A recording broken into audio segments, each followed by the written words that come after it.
Hello. I suffer from obsessive compulsive disorder, which is an anxiety disorder in which people have unwanted and repeated thoughts, feelings, ideas, or behaviors. In other words, my life is a systematic pattern.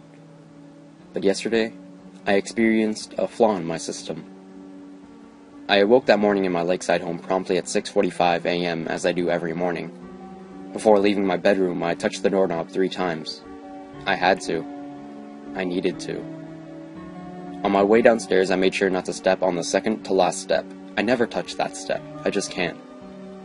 I made my usual breakfast of toast, scrambled eggs, and black coffee. I never eat anything else in the morning, just always those 3. Turning my iPad on, I checked the local news headlines, like usual, but today, something was missing. I couldn't place my finger on it. Did I forget something? The strange feeling lingered with me all the way to my car. On my way out the front door, I made certain to lock my door, then unlock it, and lock it again. Driving to work, I couldn't help but feel like a part of me was missing. What did I miss? How could I possibly have missed it? I hoped that the feeling would go away while working. It didn't. It stayed with me for 12 whole hours. I left the office at around 6:45 p.m. and headed back home. About 25 minutes into my commute, I stopped for the red traffic light at the intersection at Marbury and Westway. But as the light turned from red to green, I couldn't help but feel that strange sensation again. The only other person near me was the man driving behind me. He blared his horn for me to get going, but instead of accelerating, I just unrolled my window and motioned him to go around me. He did. I dreadfully sat there in my car, still stopped at the intersection. Something is seriously wrong. What am I missing here? I touched everything in my car, hoping it would spark my memory. I touched the dashboard, the leather seats, the emergency brake, and even the roof. It did nothing for me. My hands began to tremble as I slowly drove away. This isn't right. I don't like this.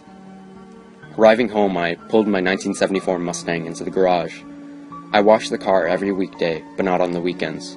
I only washed the front and the back of the car, never the sides. No matter how dirty they get, I never wash the sides. I simply just can't. But something else seemed missing from my daily routine as I washed.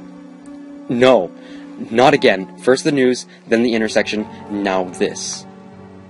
Finishing up with the car, I jogged out to the backyard. Opening up the tool shed, I felt yet another thing missing from my pattern. I screamed, "This isn't right, this isn't right, this isn't right!" I stumbled out of the shed and gazed out at the lake. It always seemed to calm me when my anxiety got out of control, but tonight all I wanted to do was sleep. I needed to finish this day. The next morning, I woke up at 6:45 a.m., touched the doorknob 3 times, and made sure not to step on the second to last step on my way to the kitchen. I prepared my toast, scrambled eggs, and black coffee. I turned on the iPad, browsed the local news. It's still missing. I became aggravated. What is it I could be missing? I began to feel nauseous. Hurrying out the door in a vicious rage, I quickly locked the door, unlocked it, and locked it again. Then I drove off to work. I tend to get a lot of work done when I'm upset, strangely, so at least I felt some accomplishment when I left the office at 6:45 p.m. I drove fast on my way home. What am I missing? I approached the red light at Marbury and West Road. Come on, think. A man was walking in the middle of the intersection, on his way to the other side. Why can't I remember? The man's head spun as he noticed my Mustang coming straight for him at 85 miles per hour. I noticed him too. A wave of horror crossed over my face as I watched him dive to one side. I swerved into the same direction. A loud clunk was heard as I crushed the man underneath my vehicle.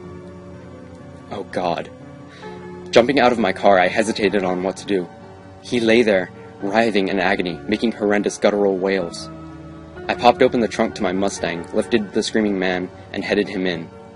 In agony, entering my garage, I made sure to wash the blood off the front and the rear of the car. The sides were not necessary. After dragging his broken body out to the backyard, I jogged to the shed. Inside were black garbage bags, cinder blocks, and a hacksaw. After dismembering the man, I was able to fit both the remains and a cinder block into the bag. Dropping him into the lake was all that was left to do. The following morning, I made sure to wake up at 6:45 a.m. and touched my doorknob 3 times before skipping the second to last step on my way to the kitchen. While eating my toast, scrambled eggs, and black coffee, I browsed the local news on my iPad. The top headline: Hit and run serial killer strikes again. I smiled. Back to normal.